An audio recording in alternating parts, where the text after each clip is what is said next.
Hello friends, I hope आप सभी अच्छे होंगे। तो हमने क्रिया शरीर में प्रथम अध्याय ख़त्म कर लिया था। अब दूसरा अध्याय यानी कि दूसरा चैप्टर 200 की संख्या प्रारंभ करने जा रहे हैं। तो उससे पहले थोड़ा फर्स्ट चैप्टर में आपको बता देता हूँ आपको करना क्या है। देखिए, बिल्कुल परेशान होने की ज़रूरत नहीं है। आपको उंगलियों पर गिना सकता हूँ मैं कि आपको फर्स्ट चैप्टर में क्या क्या याद करना है। नंबर 1, आयुर्वेद का प्रयोजन याद करना है। नंबर 2, आयुर्वेद का लक्षण याद करना है। नंबर 3, आयु की परिभाषा याद करनी है। इन तीनों को तो आपको कंपलसरी याद करना है विद श्लोक। इन तीनों को आपको याद करना है विद श्लोक, और मैं श्लोक बता चुका हूँ आपको कौन से याद करने हैं। इसके अलावा जो बेसिक कंसेप्ट है उसको आप पता होना चाहिए कि क्या पंच महाभूत है, कितने पंच महाभूत होते हैं, उनका सीक्वेंस क्या है, उसमें कौन कौन से गुण रहते हैं, और उसके अलावा कौन कौन सी तन्मात्रा होती हैं। ये सब हमने फर्स्ट चैप्टर में पढ़ा। अब देखिए, सेकंड चैप्टर में हम थोड़ा आगे की बात करेंगे। प्रथम चैप्टर में हमने जिस कोर्स में एडमिशन लिया है आयुर्वेदाचार्य, उसके बारे में, उसका आयुर्वेद का क्या है, उसका क्या मतलब है, क्या उद्देश्य है, आयु क्या है, हमने बेसिक चीज़ें पढ़ी। अब नंबर 2 में अब अपने शरीर के बारे में पढ़ेंगे। तो देखिए, शरीर जैसे हमने बताया, चलिए शुरू हो गया है, यहाँ से समझना स्टार्ट करिए। जैसे कि मैंने बताया था कि जो भारतीय दर्शन थे उनमें ये बताया क्या था कि आत्मा को ही पुरुष बोल दिया गया है, आत्मा को ही पुरुष बोल दिया गया है। लेकिन आयुर्वेद में बात सम्मत नहीं थी। आयुर्वेद ने कहा नहीं, पंच महाभूत प्लस आत्मा इज इक्वल टू पुरुष। पंच महाभूत प्लस आत्मा इज इक्वल टू पुरुष। तो देखिए, अब देखिए शरीर के घटक। तो सबसे पहले शरीर की अगर आपको परिभाषा पूछे, ये रचना शरीर में तो मोस्ट इंपॉर्टेंट क्वेश्चन आता ही आता है। शरीर, शारी और शरीरी में डिफरेंस क्लियर करिए, लेकिन क्रिया में भी उसकी इंपॉर्टेंस कम नहीं होती। तो देखिए, इसका श्लोक से शुरुआत करते हैं, पढ़ता हूँ मैं। तत्र शरीर नाम चेतनाधिष्ठान भूत पंचभूत विकार समुदायात्मक संयोग वाई।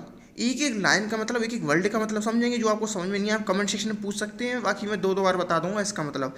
दोबारा सुनेंगे एक बार।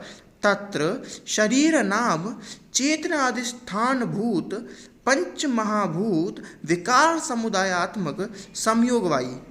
ठीक है, देखिए इसका क्या मतलब है। देखिए, तत्र शरीर नाम यानी शरीर की संज्ञा किसको दी गई है?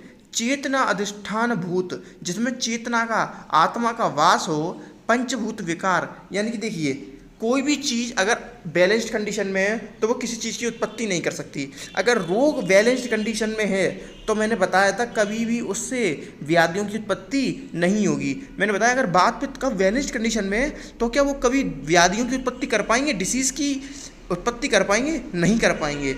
इसी प्रकार जब तक पंच महाभूत अविकृत अवस्था, इक्विलिब्रियम कंडीशन में होंगे, तब तक वो इस शरीर की रचना नहीं कर सकते, अर्थात उनका विकृत होना आवश्यक है।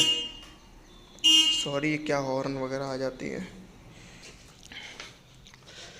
देखिए, पंच महाभूत मैंने बताया था, कोई भी चीज़ अगर बैलेंस कंडीशन में है, इक्विलिब्रियम कंडीशन में है, अविकृत अवस्था में है, तो वो किसी चीज़, दूसरी चीज़ की उत्पत्ति नहीं कर सकती। उसी प्रकार अगर पंच महाभूत अविकृत अवस्था में होंगे तो वो शरीर की उत्पत्ति नहीं कर सकते। इसलिए पंच महाभूत को कैसे होना चाहिए? आपस में समावेश करना चाहिए, समावेश होना चाहिए आपस में। यानी कि जैसे कि अगर मैंने पृथ्वी महाभूत लिया तो पृथ्वी महाभूत में भी अन्य चारों महाभूत उपस्थित होने चाहिए। अगर मैंने जल महाभूत लिया तो जल महाभूत में बचे हुए 4 भी उपस्थित रहने चाहिए। ठीक है, और सबका आपस में इंटरेक्शन होना चाहिए।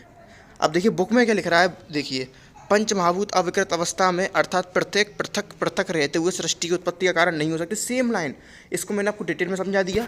जब ये पंजीकृत हो, एक दूसरे में अनुप्रविष्ट हो जाते हैं, अर्थात प्रत्येक में अन्य चारों का भी समावेश हो जाता है। अर्थात पृथ्वी में चारों मिलेंगे, चाहे जल ले लो या अग्नि ले लो, एक महाभूत में बचे हुए 4 महाभूत प्रेजेंट हो जाएं।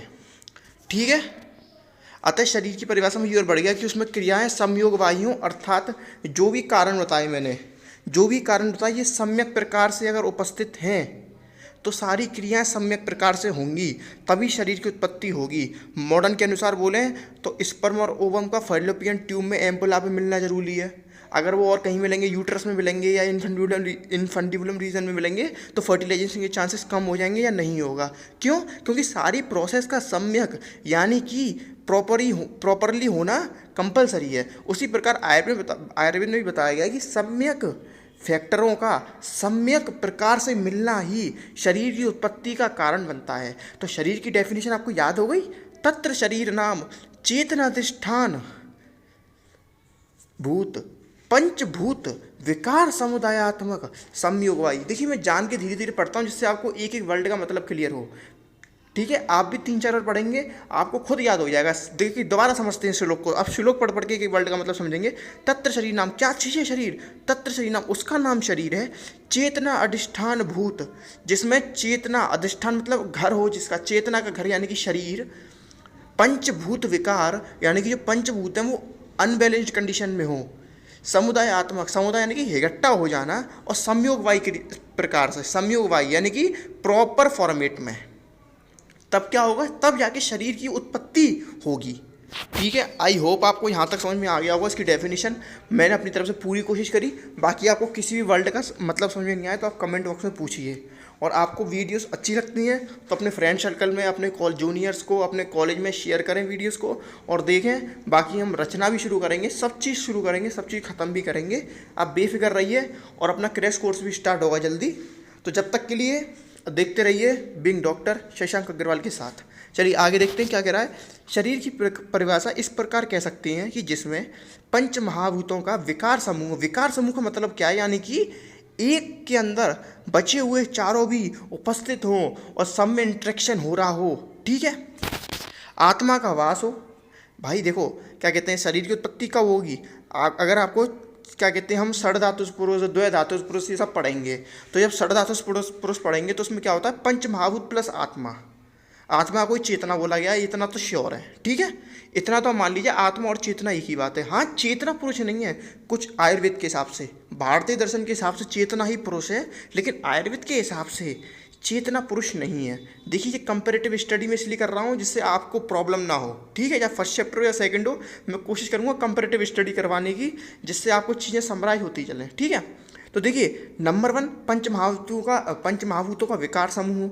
नंबर 2 आत्मा का वास हो। और नंबर 3 आंतर एवं बाह्य क्रियाएँ सम्यक भाव से हो रही हों। ये मैंने बताया नहीं बताया? सारी प्रोसेसेस कैसी हो रही हों? प्रॉपरली वर्क कर रही हों। ठीक है, देखिए शरीर में पंच महाभूतों के विकार त्रिदोष, सप्त धातु एवं मल के रूप में होते हैं। ये दोष, धातु और मल शरीर के मूल माने गए हैं। देखिए अष्टांग हृदय में एक श्लोक आएगा, दोष धातु मला मूल असतधियस्य, यानी कि दोष, धातु और मल यही शरीर के क्या है? मूल है, शरीर के आधार हैं, शरीर के स्तंभ हैं और शरीर की उत्पत्ति का कारण है। देखिए अष्टांग हृदय के 11वें चैप्टर का पहला श्लोक यही है, दोष धातु मला मूल सदा देहस्य। और सुश्रुत में भी दिया गया है 15वें अध्याय में, सुश्रुत के सूत्र स्थान में दिया गया है, दोष धातु मल मूल ही शरीरम। बात सेम है, दोनों का मतलब सेम है कि दोष, धातु और मल ही शरीर का मूल है, शरीर का आधार है। ठीक है, देखिए अब तीनों के बारे में थोड़ा थोड़ा पढ़ लेते हैं। दूष्यंती इति दोषा। दूष्यंती, सब इसका प्रोनाउंसिएशन सुनिए आप सभी लोग। प्रोनाउंसिएशन सबसे पहले दूष्यंती इति दोषा, यानी कि जो शरीर को दूषित करें। इति मतलब वो दोष कहलाते हैं। जो शरीर को दूषित करें वो दोष कहलाते हैं। अब देखिए दोष 3 है, वात पित्त कफ। ये वात पित्त कफ ये दोष 3 है। ये कौन से दोष बताए गए हैं? सर ये शारीरिक दोष बताए गए हैं। ठीक है, अब देखिए अब शारीरिक दोष में भी प्रकार बताते हैं श्लोक के जरिए। नीचे लिख रहा है वात पित्त कफिष्यति त्रियो दोष समासता। सबसे पहले मैं अष्टांग का श्लोक पढ़ा है मैंने, नीचे दिख रहा होगा आपको सेकंड। देखिए आपको दोनों याद करने हैं। क्रिया शरीर में आपको ये चरक वाले याद करने हैं, चरक और सुश्रुत वाले, और अष्टांग हृदय में आपको अष्टांग हृदय वाले। देखिए टेंशन बिल्कुल मत लीजिए, ये तो अभी आप पर समय है इसलिए मैं बोल रहा हूँ। बाकी जब लास्ट में पेपर में हम अपन मिलेंगे, अपन आपसे लाइव क्लास में, तब हम बताएंगे कौन से श्लोक क्या इंपॉर्टेंट है। लेकिन फिर भी फिलहाल के लिए आप इतना याद कर लीजिए कि अष्टांग हृदय के श्लोक तो आपको याद करने ही करनी है। अष्टांग हृदय के श्लोक याद करने हैं। एक बार को अष्टांग हृदय का श्लोक क्रिया और रचना में चल जाएगा। एक बार को अष्टांग का श्लोक क्रिया और रचना में चल जाएगा। मैं ये नहीं कह रहा एकदम बढ़िया कोई दिक्कत नहीं है, चल जाएगा, लेकिन चरक का श्लोक अष्टांग में नहीं चलेगा। जब भी अष्टांग का पेपर देंगे आप तो उसमें सिर्फ आपको अष्टांग में वर्णित श्लोकों का ही वर्णन करना है आपको, इतना ध्यान रख लीजिए। क्रिया में आप अष्टांग श्लोक लिख के आ सकते हैं, लेकिन अष्टांग में क्रिया वाले श्लोक, जो चरक वाले श्लोक हैं, ये आपको नहीं लिखने। ठीक है, चलिए। तो देखिए नीचे क्या कह रहा है, वायु पित्त कपिश्यति त्रयोदोष समासता, यानी कि वायु पित्त और कफ, ये हम फर्स्ट अध्याय में पढ़ चुके थे कि तीनों दोष होते हैं। और देखिए चरक में क्या बोला गया, वायु पित्त कपिश्युत उक्त शरीरो दोष संग्रह, बात वही है, तीनों दोष हैं शरीर में, तीनों दोषों का संग्रह बताया गया है। फिर देखिए दोष पढ़ लिए, अगली क्या चीज़ है, धातु। तो देखिए धारणात धातवा, जो शरीर का धारण करे उसे धातु कहते हैं। शरीर की 7 धातुओं का वर्णन किया गया है, रस रक्त मांस मेद अस्थि मज्जा शुक्र। Sequence is always important, sequence बहुत मायने रखता है, या आपको याद करना हो या आगे की चीज़। धातु हो तो सीक्वेंस आपको याद रखना ही है। रस रक्त मांस मेद अस्थि मज्जा शुक्र। अब अष्टांग में इसका श्लोक भी हम पढ़ के आ चुके हैं, रस अस्त्र मांस मेदो अस्थि मज्जा शुक्राणी धातवा।